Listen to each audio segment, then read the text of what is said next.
You just said it took you like 20 months to record the new album. I can imagine that because there are like over 30 musicians who part on that album. Well, I mean, the recording itself was relatively quick. We did the rhythm section and all that kind of stuff, and all of the horns and most of the instruments in a period of about 2 weeks. Then there was maybe another 2 weeks of overdubs of bringing in some additional guest musicians, retracking some stuff, working in a few other different studios to perfect things. That was maybe 2 weeks. There was another month maybe of editing. And then there was the mixing was maybe the thing that took the longest, just because the guy who was mixing the record, it took him 9 months to get the job done. And he did a spectacular job, but he's just very busy. So we delivered the files to him. He had a window of when he was going to do it. He didn't get it done, yada, yada, yada. 9 months later, we got the files. And then you have to wait for the artwork to be processed, and then you have to wait for the masters to get delivered to the label, and then you have to wait for the window of when the label's prepared to open it up. So it wasn't 20 months of sitting in a recording studio. There's a lot of different elements to juggle. I want to talk about the artwork later, but how did you come together with all these musicians? Did you know them before, or are these people you always wanted to make music with? Or? Many of them I knew personally. Many of them I didn't know at all.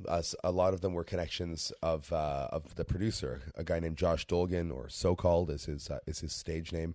So So-Called is a really well-respected, really, really talented musician, and we made the record mostly in Montreal, which is where he lives and works. And so he was able to bring together the string section, for example. We worked with some Moldavian Roma musicians who played cymbalom and accordion. They were people that he had worked with before.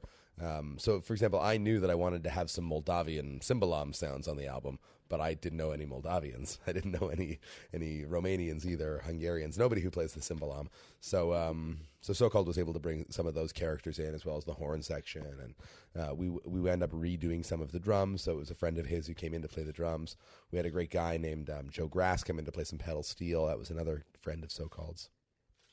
Yeah. You have a favorite instrument which was played on the album? Ooh, good question. I mean, there's some accordion stuff on the album that I really, really love, and it's kind of it's set up in the mix that it doesn't really ever become the first thing that your ear hears. It's sort of like a little bit of ear candy in the background. But when I stop and I listen to the album just to try to find those little bits of accordion, I think that those are some of the sweetest little moments on the record. When so much people come together to make an album, how much of Ben Caplan is still in this album? Well, I think that, it's my chord progressions, it's my lyrics, it's my melodies, and it's my voice.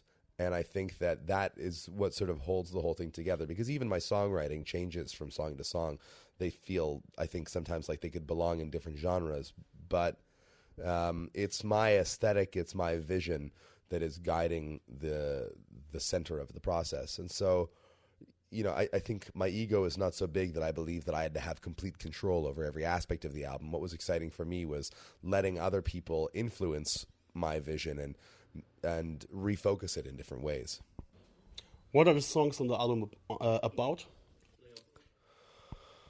Well, the songs are all about slightly different things. I think maybe the overarching theme is I think the big themes are probably love and decay, or love and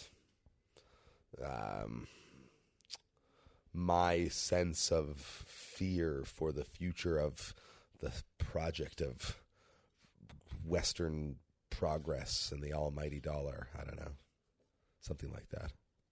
So the society inspires you a lot when you write a song? It does, yeah. I mean, I think there's only so many love songs that you can write. There's only so many relationship songs you can write, and then a lot of the other songs is about me looking out at the world and thinking about what kind of world do we live in? What kind of world would I like to live in? What are the beautiful things about human existence? What are the ugly things about human existence? And in particular, I'm drawn to thinking about the ugly things because, there's so much music these days that's about let's get drunk tonight and party in the club, and that's fine. There's nothing wrong with that, but there's enough. And so I'm interested in shining a spotlight at dark things and not shying away from them.